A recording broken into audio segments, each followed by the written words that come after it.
What's going on, guys? Welcome back to my channel and another episode of Weekend Watch, where I break down the top 5 movies at this past weekend's box office. But I also let you know what brand new films to expect in your local movie theater this coming weekend and also on streaming services. So it's great to be Chris Pratt because he has the top 2 movies at the box office this past weekend.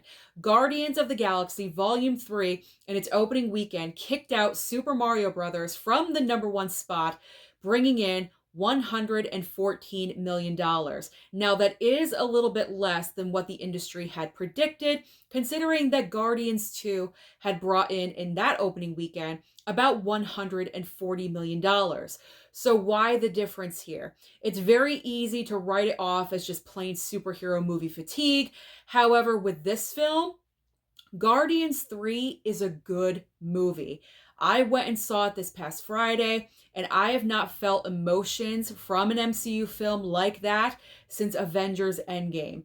So, what is the reasoning? We know the Guardians as being very wild, wacky, weird, and fun. We have a great time with this random cast of characters all thrown together. However, I will say this is only a possibility. I'm not saying it is the reason, just a possibility.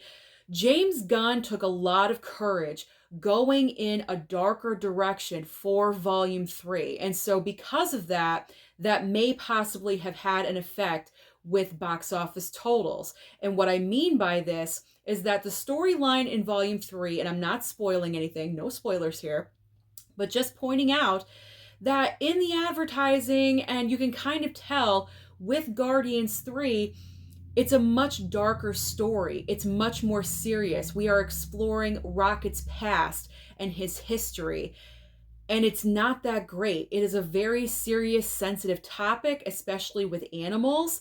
And because of this, maybe parents have decided, I don't want to go and see this with my children because they're going to be affected by this.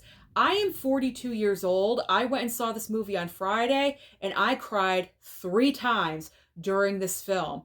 The first time within the first 10 minutes of the movie, because I have a sensitivity with animals, and this subject is brought up again and again in the movie. But overall, I will say it is a fantastic film. I had a great time with this movie. It's a great ender to this trilogy with all these characters that we have loved for so many years. Do not let the sensitivity or the dark tones of this film deter you from seeing it, because it is amazing. It is so good.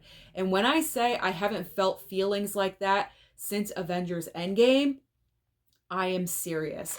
This is a movie worth seeing. So yes, it may not be for children, young children especially, but in the end, eventually go and see Guardians Volume 3 because it is worth it. It's an amazing film. All right, I'm done gushing about it. Let's move on to the rest of the top 5. So in spots 2 and 3, obviously spot number 2 goes to Super Mario Brothers, bringing in weekend number 5, $18.6 million. And in third place, Evil Dead Rise, still hanging strong, $5.7 million. This horror film has gone over $100 million worldwide. So that is amazing, pretty much guaranteeing another installment to this franchise. In spots 4 and 5, spot 4 goes to Are You There, God? It's Me, Margaret, with $3.3 million. And rounding out in 5th place is the new romantic film Love Again, with only $2.4 million. Unfortunately, it just could not find that audience. With Guardians and Super Mario Brothers, kind of just too much competition at the box office this past weekend. But speaking of the box office, what is new to bring possibly a little bit of competition to Guardians this coming weekend? We have 3 brand new entries. However, I still believe that Guardians will maintain number 1 until May 19th, when Fast X will kick it out and grab that number 1 spot. But as far as Mother's Day weekend, because Mother's Day weekend is this coming weekend, so remember your mothers, your grandmothers, you might want to take them to a movie, because Book Club, the next chapter, is coming out. That's, I guess, the big movie of this coming weekend. So that could be a possibility. Or we have two other options. We have Hypnotic starring Ben Affleck. I saw this trailer. It piqued my interest, so I might go and see that one, as well as Knights of the Zodiac. But if you're not interested in going out, you do want to stay home, spend some time streaming, there's plenty of options for you, especially this weekend. There's a lot of options on streaming for you. So over on Netflix, we have The Mother starring Jennifer Lopez. I'm interested in this one. It seems like J-Lo is taking on more of an action role, so I definitely want to stream this. And also Queen Cleopatra. Over on HBO Max, they are debuting season 6 of Rick and Morty. Hulu has two options. We have The Great season 3 and also The Locksmith.